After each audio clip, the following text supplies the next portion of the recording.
Hello दोस्तों। उम्मीद करता हूँ आप सब अच्छे होंगे। ठीक है। और मैं ये वीडियो 3-4 दिन बाद बना रहा हूँ और मुझे उम्मीद है कि आपको पुराने वाली वीडियो से काफ़ी कुछ सीखने को मिला होगा। ठीक है, ये नई वीडियो है। इसमें मैं आपको अब हम लोग अब शुरू करेंगे एक्चुअल में एसईओ करना क्या कुछ है उसको समझना। ठीक है, कुछ प्रैक्टिकल चीज़ें देखना। एक तरीके से ये समझ लो कि अब हम मेन काम पर हैं। ओके। अब एक्चुअल में मैंने जैसे कि आपको पहले बताया था कि 3 पार्ट्स होते हैं एसईओ के, ऑन पेज, ऑफ पेज और टेक्निकल। ठीक है, तो अब हम शुरू कर रहे हैं ऑन पेज एसईओ। तो मैं आपको इसका थोड़ा सा इंट्रोडक्शन दे देता हूँ कि एक्चुअल में ये है क्या, कहाँ पर यूज़ होता है, क्या कुछ है। ठीक है, ऑन पेज एसईओ के अंदर हम क्या करते हैं, एक तो सबसे पहली चीज़ हमेशा ध्यान रखना, ऑन पेज एसईओ के अंदर सारा का सारा कंट्रोल, मतलब कंप्लीट कंट्रोल हमारे हाथ में होता है। जितनी भी चीज़ें पे वेबसाइट पर हैं वो सारी हम अपने एंड से कंट्रोल कर सकते हैं। ठीक है, तो वो सारा कुछ आता है ऑन पेज एसईओ में। तो इसको आगे बढ़ाते हैं। ठीक है, पहली स्लाइड पर आते हैं। देखो, पहली जो स्लाइड है ये है इम्पोर्टेंस। इसकी इम्पोर्टेंस क्या है, इसमें क्या होता है कि एक्चुअल में हम लोग अपना जो वेबसाइट है उसके अंदर कंटेंट को, उसके अंदर मतलब टाइटल्स को, डिस्क्रिप्शन को, बाकी सभी चीज़ों को इस तरीके से, मतलब जो भी वेबसाइट पर है सब कुछ, उसको हम इस तरीके से मॉडिफाई करते हैं ताकि जो क्रॉलर्स हैं और सर्च इंजन, मतलब सर्च इंजन्स के जो क्रॉलर्स हैं वो उस डेटा को रीड करें और उस डेटा को रीड करके वो जो रिलेवेंट उनकी डेटाबेस है वहाँ पर उसको स्टोर करें, जिससे कि आपकी रैंकिंग इम्प्रूव हो। ठीक है, मैं आपको एक तरीके से चेंज करके बता रहा हूँ एक ईजी वे में। एक्चुअल में तो बहुत लंबे मीनिंग्स हैं और बहुत सारी चीज़ें हैं। ठीक है, मैं आपको इन शॉर्ट बता रहा हूँ और इन डीप बता रहा हूँ कि मतलब आप कम चीज़ में ज़्यादा बेटर सीख पाओ। आई मीन कम टाइम में ज़्यादा सीख पाओ और जो फालतू की चीज़ें हैं वो आपको, टर्मिनोलॉजीज ये वो, ठीक है, वो सब आपको याद भी नहीं रखने की ज़रूरत है, कुछ नहीं है। ठीक है, सबसे बढ़िया ऑप्शन यही है जो मैंने आपको बताया अभी कि इम्पोर्टेंस इसकी ये है कि हम अपनी वेबसाइट को मॉडिफाई करें। एक्चुअल में होता क्या है, ये वेबसाइट की ना रैंकिंग में बहुत ज़्यादा हेल्प करती है, बहुत ज़्यादा हेल्प करती है, मतलब एक मेजर फैक्टर है ये। अगर आपने ऑफ पेज बहुत अच्छी कर ली लेकिन ऑन पेज बेकार है, ऑन पेज की ही नहीं है या फिर ज़्यादा ध्यान नहीं दिया, तो आपकी पूरी मेहनत बेकार हो जाएगी। तो उस मेहनत को वेस्ट नहीं करना। ठीक है, सबसे पहला जो स्टेप होता है किसी भी वेबसाइट की एसईओ करने के लिए, वो सबसे पहला स्टेप होता है हमेशा ऑन पेज करना। उसके बाद दूसरे नंबर पे आता है टेक्निकल करना। ठीक है, उसके बाद तीसरे नंबर पर जाकर का आता है ऑफ पेज। कई बार लोग टेक्निकल को कई बार लोग टेक्निकल को पहले भी शुरू कर देते हैं, उसमें भी कोई प्रॉब्लम नहीं है। देखो, सबकी अपनी अपनी प्रायोरिटीज है, जो जैसे चाहे वैसे शुरू कर सकता है। बट हमेशा ये चीज़ ध्यान रखना, आपने ऑफ पेज हमेशा सबसे एंड में ही शुरू करनी है, उससे पहले बिल्कुल भी नहीं, चाहे कुछ हो जाए। ठीक है, वरना आपकी जितनी भी मेहनत होगी सारी करी कराई वेस्ट हो जाएगी। ठीक, तो ये चीज़ हमेशा ध्यान रखना, ये एक मेजर फैक्टर है। आपको सर्च रैंकिंग इंप्रूव करनी है तो आपको वेबसाइट भी उस हिसाब से इंप्रूव करनी पड़ेगी, और जब वो वेबसाइट आपकी इंप्रूव हो जाएगी, उसके अंदर का जो कंटेंट है वो सारा इंप्रूव हो जाएगा, तो आपकी वेबसाइट को एक तरीके से गूगल पर प्रायोरिटी मिलेगी। ठीक है, रैंकिंग्स के अंदर। अगले पर आते हैं। अब इसका प्रोसेस है, जैसे कि मैंने आपको अभी बताया कि इसके अंदर हम चीज़ों को, मतलब कि उसके हिसाब से मॉडिफाई करते हैं। ठीक है, कीवर्ड्स डालते हैं कंटेंट के अंदर, अपने टाइटल्स को मॉडिफाई करते हैं, डिस्क्रिप्शन को मॉडिफाई करते हैं, और भी बहुत सारी चीज़ें। ठीक है, तो वो सारी चीज़ों के प्रोसेस में आती है कि हम ये प्रोसेस कर रहे हैं। ठीक है, एक तरीके से यही समझ लो कि एक प्रोसेस है। प्रोसेस क्या है कि आपको एक लिस्ट है पूरी, वो हमेशा तैयार करके रखनी है। हमेशा ये चीज़ ध्यान रखना कि आपकी वो जो लिस्ट है वो हमेशा आपके साथ होनी चाहिए। बाकी जैसे आप धीरे धीरे प्रैक्टिस करोगे आपको वो पूरी याद हो जाएगी कि कब क्या करना है। ठीक, बट उससे पहले आपको एक लिस्ट बनानी है हमेशा। जब भी आप किसी वेबसाइट की एसईओ शुरू करो तो हमेशा उस लिस्ट पर टिक करते जाओ कि हाँ मैंने ये प्रोसेस कर लिया। ठीक है, तो इसके अंदर बहुत सारे प्रोसेसेस हैं। नेक्स्ट स्लाइड पर आते हैं। ये देखो, ये है चेकलिस्ट। ठीक, सबसे पहली तो एक चीज़ हमेशा ध्यान रखना बहुत ही अच्छे से, एसईओ डिफिकल्ट नहीं है। अगर आप डिफिकल्ट सोच के चलोगे तो कभी भी काम नहीं कर पाओगे। कोई डिफिकल्टी इसमें नहीं है, जस्ट आपके लॉजिक्स क्लियर होने चाहिए और आपके जो स्टेप्स हैं वो क्लियर होने चाहिए और थोड़ी बहुत क्यूरियोसिटी और कॉमन सेंस, बस यही है एसईओ। ठीक है, बहुत सारी चीजें इसमें होती हैं और बहुत सारी चीजें आती रहेंगी, आती थी, चली गई आके। टाइम के साथ साथ चेंज होती जाती है, जैसे जैसे गूगल अपना एल्गोरिथम चेंज करता है चीजें चेंज होती हैं।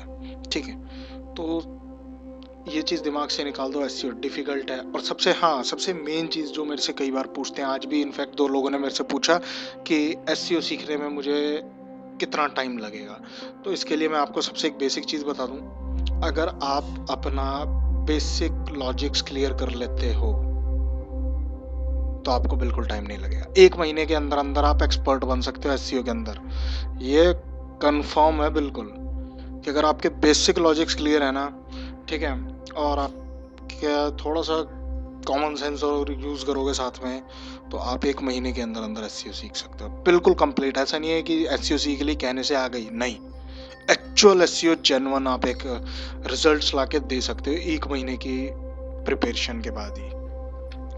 बस आपको ना प्रैक्टिस करते करते ये सारी चीज़ें दिमाग में बैठनी शुरू हो जाएगी कि कब कौन सी चीज़ क्या करनी है और क्या परफॉर्म होता है। देखो, सबसे मेन चीज़ जो टेक्निकल एसईओ है वो एक बार परफॉर्म होती है, बार बार परफॉर्म होती नहीं है। ठीक, तो वो चेकलिस्ट बनाओ, वो टिक कर दो, आपका एक बार का काम खत्म। दूसरी चीज़ ऑन पेज एसईओ, इसके अंदर चीज़ें 90% वन टाइम होती है, उसके बाद वो चीज़ दोबारा परफॉर्म नहीं करनी, वो उस वेबसाइट पर कंफर्म हो गई। ठीक, बची ऑफ पेज। ऑफ पेज के अंदर एक चेकलिस्ट बना लो, ठीक है, वो भी मैं आपको शो करूंगा।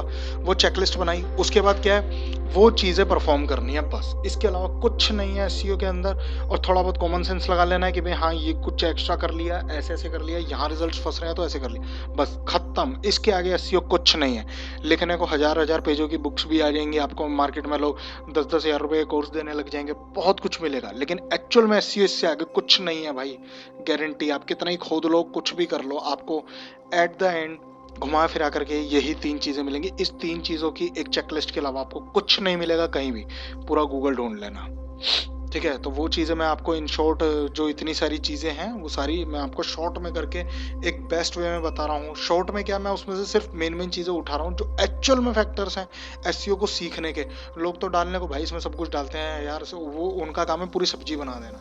ठीक है, मतलब जो मिले सब कुछ मिल दो भाई। मिक्स वेज यार कितने लोग खाते हैं, शादी में भाई जाते हैं वहाँ पर बंदे पनीर ही खाते हैं सब शादी। ठीक है, तो आप पनीर पर ध्यान दो, मिक्स वेज छोड़ दो। ठीक है, तो वो चीज़ है, ऐसा कुछ नहीं होगा इसके अंदर कि कुछ छूट गया, बिल्कुल भी नहीं होगा ऐसा। सारे पॉइंट्स क्लियर होंगे, हर एक पॉइंट क्लियर होगा। ठीक है, इस बात की गारंटी मेरी है। ठीक है, तो चेकलिस्ट में सबसे पहला पॉइंट है हमारा टाइटल। ठीक है, मेटा टैग्स होते हैं, टाइटल्स होते हैं। देखो, जब आप कहीं पर भी कुछ भी सर्च करते हो, ठीक है, तो रिजल्ट्स कुछ इस टाइप से आते हैं। वाई डिजिटल, मैंने ये गूगल पर सर्च किया, why digital marketing is important. एक चीज़ और ध्यान रखना, जितना भी कुछ आप इस सर्च इंजन में टाइप करके सर्च करते हो, वो सब कुछ एक कीवर्ड है।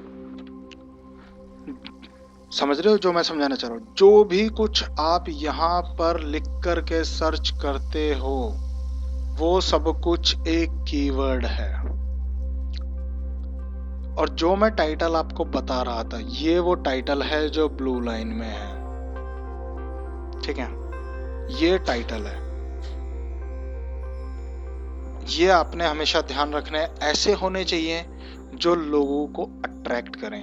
जितना ज्यादा अपीलिंग टाइटल होगा उतना ज्यादा क्लिक के चांसेस बढ़ेंगे। अगली चीज आती है इसमें डिस्क्रिप्शन। ठीक, डिस्क्रिप्शन में क्या है, ये जो लिखा हुआ है नीचे, digital marketing has become necessary, ये जो भी लिखा है ये है डिस्क्रिप्शन। ठीक, इनकी भी मैं आपको लिमिट्स बताऊंगा। अब जैसे टाइटल है, तो टाइटल आपका 50 to 60 कैरेक्टर्स में होना चाहिए। अब आप खुद ही सोचो कि आपको बेटर कौन सा लग रहा है, ऊपर वाला पहला, ये वाला या ये वाला, जहां पर सारा कुछ आपको दिखाई दे रहा है। ये देखो कितना बढ़िया तरीके से लिखा हुआ है। है ना। Importance of digital marketing, 6 compelling reasons, यहाँ पर खत्म हो गया, आगे डॉट डॉट नहीं आ रहा। अब ये देखो, why you need digital marketing, ये अब बहुत ही बढ़िया है, लेकिन ये जो आगे अपडेटेड लिखा आ गया, ये इसने कबाड़ा मचा दिया। ठीक है, तो ये चीज़ हमेशा ध्यान रखना कि ये चीज़ हमेशा आपकी अपीलिंग होनी चाहिए। ठीक, वही सेम चीज़ आती है डिस्क्रिप्शन में। डिस्क्रिप्शन में भी आप जो कुछ भी डालते हो वो अपीलिंग होना चाहिए। ये देखो, ये यहाँ पर भी इसकी कैरेक्टर लिमिट हुई, ये तो आपको भाई दिमाग में ना बिल्कुल मतलब एक तरीके से बिठा लेनी है। ठीक, डिस्क्रिप्शन जो है वो 150 से 155 से लेकर 160 कैरेक्टर्स का होना चाहिए। ये भी हमेशा ध्यान रखना, वरना ऐसे ही डॉट डॉट आ जाएंगे, ये चीज़ें अच्छी नहीं लगती यार। ठीक है, ये तो मैंने वैसे ही स्क्रीनशॉट उठा लिया, ध्यान नहीं रहा मेरे को, जल्दी जल्दी में उठा लिया, नहीं तो ये चीज़ अच्छी नहीं लगती बिल्कुल भी। ठीक, रिजल्ट जो है वो हमेशा बेटर आने चाहिए। होता क्या है कि अगर आप कैरेक्टर लिमिट के हिसाब से चलते हो ना, तो चीज़ें और बेटर लगती है, जिससे कि यूज़र का ध्यान आपकी तरफ जाता है और क्लिक के चांसेस बढ़ जाते हैं। अगली चीज़ है कीवर्ड्स। देखो, हमेशा अपने टाइटल में, अपने डिस्क्रिप्शन में कीवर्ड्स इंक्लूड ज़रूर करना, अगर आपको बेस्ट रिजल्ट चाहिए तो। ये देखो, यहाँ पर जो कीवर्ड है वो है why digital marketing is important. ये देखो, why is digital marketing important, इसने क्या रीड किया, डिजिटल मार्केटिंग इम्पोर्टेंट, और आगे का व्हाई। ये देखो, why you need digital marketing. इसका यूआरएल देखो, 10 अनडिनायबल रीजंस नीड डिजिटल मार्केटिंग। ये देखो, यूआरएल देख रहे हो आप इनके, ये जो यूआरएल है ना, ये भी बहुत इंपॉर्टेंट रोल प्ले करते हैं। ये मैंने एंटर करना भूल गया, हमेशा ये चीज़ ध्यान रखना। और ये देखो, जितने भी की टाइटल्स और डिस्क्रिप्शन आपको स्क्रीन पे दिख रहे हैं ना, सबके अंदर कीवर्ड्स यूज किए हुए हैं। ये सबसे मेजर फैक्टर है हर एक में। यहाँ पर देखो, डिजिटल मार्केटिंग इसके यूआरएल में, इसके यूआरएल में भी digital marketing, importance of digital marketing, blog है, ठीक, मार्केटिंग। तो ये चीज़ हमेशा ध्यान रखना, जितना हो सके उतना ज़्यादा। एक तो आपने कीवर्ड्स यहाँ पर डालने ही डालने हैं, साथ में Meta description, sorry, Meta keywords भी आपने वेबसाइट में इंक्लूड करने हैं। हमेशा ध्यान रखना इस बात का। ये वो पॉइंट्स हैं जिस पर आपका एक तरीके से ना पिलर्स हैं, ये जिस पर आपकी पूरी डिजिटल मार्केटिंग स्टैंड करेगी, पूरे वेबसाइट की आपकी एसईओ स्टैंड करेगी। ये पिलर्स है, तो जितना ज़्यादा आप इसको स्ट्रॉन्ग रखेंगे उतना आपके लिए बेनिफिट है। कीवर्ड्स हमेशा ध्यान रखना, मैक्सिमम 10 कीवर्ड्स ही आप वेबसाइट में डालना, उससे ज़्यादा नहीं। उससे ज़्यादा डालोगे तो ज़्यादातर रिलेवेंट ही होते हैं और चीज़ें कबाड़ा सी हो जाती हैं, फिर वो हौच-पौच वाली चीज़ हो जाती है। ठीक है, कोशिश करना, बेसिक वेबसाइट है, आपने कौन सा ई कॉमर्स की करनी है, ठीक है, उसके लिए तो कीवर्ड्स वगैरह बहुत ज़्यादा डलते हैं और काफ़ी सारी चीज़ें और बढ़ जाती हैं उसमें। ठीक है, मेन आप ये ध्यान रखना, जो भी आप छोटी मोटी वेबसाइट की करो, बेसिक साइट्स की करो, ठीक, या कोई दूसरा नॉर्मल बिजनेस हो गया, XYZ कुछ भी, ठीक है, कुछ कैटेगरीज से हट गए, तो वो उन सब में आप कोशिश करना मैक्सिमम 10 कीवर्ड्स ही हो, ज़्यादा से ज़्यादा 12 कर देना बस, इससे ऊपर मत जाना। ठीक है, अगली चीज़ कंटेंट, भाई सबसे मेन चीज़ है ये। इसके ऊपर मेरा एक आर्टिकल भी है, मैं डिस्क्रिप्शन में लिंक डाल दूंगा, देख लेना आप, आर्टिकल पढ़ लेना, आपको सारा कुछ समझ में आ जाएगा कि कंटेंट एक्चुअल में क्या रोल प्ले करता है। कंटेंट हमारा सबसे मेजर रोल प्ले करता है एसईओ के अंदर, वेबसाइट की रैंकिंग के अंदर। आप कंटेंट के अंदर बहुत सारी चीज़ें कर सकते हो। एक तो एसईओ फ्रेंडली कीवर्ड्स उसके अंदर हाइड कर सकते हो, हाइड क्या क्या डाल सकते हो आप, कीवर्ड्स यूज़ कर सकते हो। मैंने जो डिस्क्रिप्शन में कीवर्ड्स का कंटेंट का जो लिंक डालूंगा, आप एक बार उस आर्टिकल को पढ़ना, उस आर्टिकल के अंदर मैंने बहुत सारे कीवर्ड्स यूज़ किया, आप देख सकते हो, आपको अंदाज़ा लग जाएगा कि किस हिसाब से हम लोग कीवर्ड्स को कंटेंट के अंदर यूज़ कर सकते हैं और कैसे करना चाहिए, उससे क्या फैक्टर होते हैं, क्या बेनिफिट्स होते हैं कंटेंट के वो एसईओ फ्रेंडली बनाने के, और भी बहुत सारी कुछ चीज़ें आपको सीखने को मिलेगी। ज़्यादा बड़ा आर्टिकल नहीं है, मुश्किल से आपको 3 से 4 मिनट लगेगी पढ़ने में, बस मैक्सिमम 3-4 मिनट ही है, वैसे तो 2 मिनट का ये छोटा सा ही है, ज़्यादा नहीं है। ठीक है, तो कंटेंट के अंदर आपने ज़रूर डालना है, कंटेंट के अंदर आपने हाइपरलिंक्स भी डालने हैं। ये पॉइंट मैंने सबसे एंड में लिखा हुआ है, हाइपरलिंक्स, बट आप ध्यान रखना, आपने ये चीज़ कंटेंट के अंदर डालनी है। हाइपरलिंक्स एक्चुअल में है क्या, आपको ना बीच बीच में, जैसे आपको याद है जब छोटे थे वर्ड में करते थे, बड़ा हाइपरलिंक खेलते थे यार हम। एक पेज को, मतलब एक फाइल को दूसरी फाइल से कनेक्ट कर दिया, क्लिक करोगे तो दूसरी फाइल खुल जाए। सेम इसी तरीके से है ये। आपने जो कीवर्ड्स डाले हुए हैं, कुछ हाईलाइट वर्ड्स हैं आपके आर्टिकल के अंदर, आपने उस किसी ने उस पर, यूजर ने क्लिक किया तो आपका कोई दूसरा पेज खुल गया। इससे क्या होता है, क्लाइंट या विजिटर जो है वो आपकी वेबसाइट के अंदर ही एंगेज होता है, एंगेजमेंट बढ़ती है उसकी। वो वाली एंगेजमेंट नहीं, मतलब विजिटर की टाइम स्पेंडिंग बढ़ती है आपकी वेबसाइट के अंदर। उससे और हेल्प मिलती है ताकि आपकी वेबसाइट रैंक को इम्प्रूव करे। अगली चीज, कंटेंट के अंदर ही हाइपरलिंकिंग को लेकर के ही, एक आर्टिकल में 3 से ज्यादा लिंक्स मत डालना। हाइपरलिंकिंग, ठीक, एंकर टेक्स्ट भी कहते हैं इनको। कोशिश करना मैक्सिमम 5 हो बस, अगर आर्टिकल बहुत बड़ा है तो। नहीं तो 3 से ज्यादा मत डालना। कोई उससे क्या होगा ना यार, एक एक्चुअल जेन्युइन रिस्पॉन्स नहीं आ पाएगा। क्रॉलर जो है उसको लगेगा यार ये तो एक आर्टिकल के अंदर इतने सारे लिंक्स मांगे, क्या जरूरत है। जेन्युइन काम करो, जल्दी मत मचाओ। एसईओ जल्दी का काम नहीं है। एक आर्टिकल में सिर्फ और सिर्फ मैं 3 डालने हैं अपने, और अगर बड़ा आर्टिकल है तो मैक्सिमम 5, नहीं तो 3 एसईओ फ्रेंडली कीवर्ड्स बहुत है, ठीक। सॉरी, 3 लिंक्स बहुत हैं। एसईओ फ्रेंडली कीवर्ड्स तो जितने मर्जी डाल दो, कोई टेंशन नहीं है, लेकिन उसमें भी एक लिमिट है। आर्टिकल्स जो है ब्लॉग पर, ये जो नेक्स्ट पॉइंट है, ठीक, इस नेक्स्ट पॉइंट को समझना। जो आप आर्टिकल्स वेबसाइट पर डाल रहे हो, हर पैरा के अंदर एक कीवर्ड जरूर हो। ये चीज ध्यान रखना, ज्यादा स्पैमिंग मत कर देना, मतलब रश मत कर देना कि हर लाइन में ही कीवर्ड है, नहीं यार, यूजर पढ़ते पढ़ते पागल हो जाएगा। तो हर आर्टिकल के हर पैराग्राफ में एक कीवर्ड हो। लिंक का ऐसा करना है, एक स्टार्टिंग में, एक मिड में और एक एंड में, बस खत्म, ठीक है। आपको एक जेन्युइन रिजल्ट्स मिलेंगे इससे लॉन्ग टर्म में। और ये आपकी वेबसाइट को ना टॉप पर, स्टेबिलिटी सबसे डिफिकल्ट टास्क होता है। रैंक आ गई बट स्टेबल नहीं हो रही, आज रैंक शो करता है कल हट जाती है। आपने सुना भी होगा और किसी से भी पूछ लेना, अक्सर ऐसा होता है 80% 90% मान के चलो लोगों के साथ, आज रैंक आई कल हट गई, आज रैंक आई कल हट गई। तो उसको रोकने के लिए जो स्टेबिलिटी बनानी होती है ना आपको, जो अपनी रैंक्स है वो स्टेबल करनी होती है, वो आपकी इसी के थ्रू हो सकती है। अगर आपका ऑन पेज और टेक्निकल स्ट्रॉन्ग किया हुआ है आपने, तो आपकी रैंक बहुत जल्दी स्टेबल होगी, बहुत ज्यादा जल्दी स्टेबल होगी। मतलब ये समझ लो जहां पर आपकी रैंक आएगी ना, वो दूसरी या तीसरी बारी में ही स्टेबल हो जाएगी। यानी कि अगर वो वहां पर कंफर्म 3 दिन तक रुक गई, इसका मतलब उसे कोई नहीं हिला सकता वहां से, ये समझ लो। लॉन्ग टर्म तक के लिए हो गया।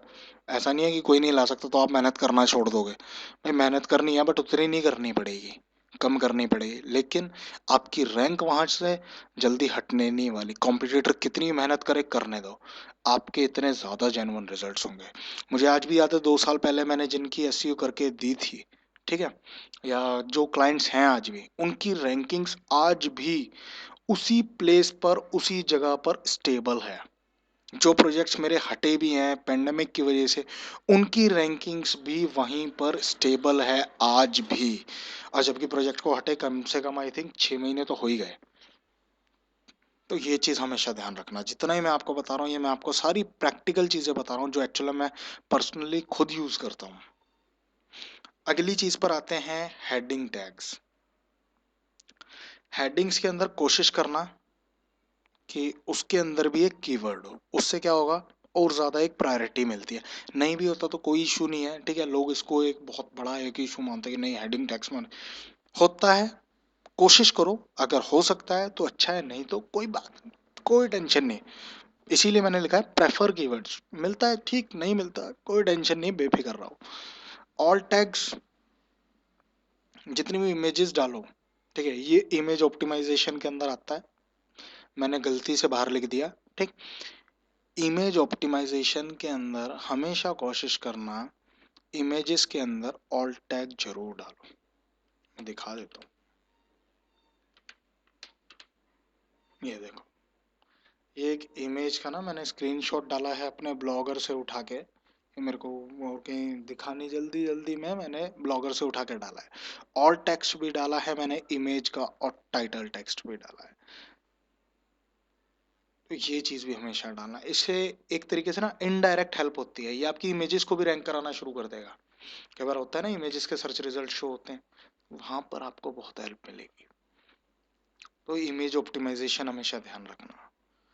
तो ये कुछ पॉइंट्स हैं जो आपने हमेशा ध्यान रखने हैं कि भाई हाँ, मुझे ये चीज़ करनी ही करनी है चाहे कुछ हो जाए। अब बीच में एक स्क्रीनशॉट आया था जो मैं आपको बता रहा था, ये देखो, ये मेरी वेबसाइट का है, मतलब मैंने ही बना के दी है। इसमें जो टाइटल है वो टाइटल देखो कितना, मतलब 46 कैरेक्टर्स का है और बेस्ट है। ये एक्चुअल में ऐसा दिखता है, जब गूगल पर कोई सर्च करता है तो ये ऐसा नजर आता है। अब बताओ कितना अच्छा लग रहा है, कंप्लीट नजर आ रहा है।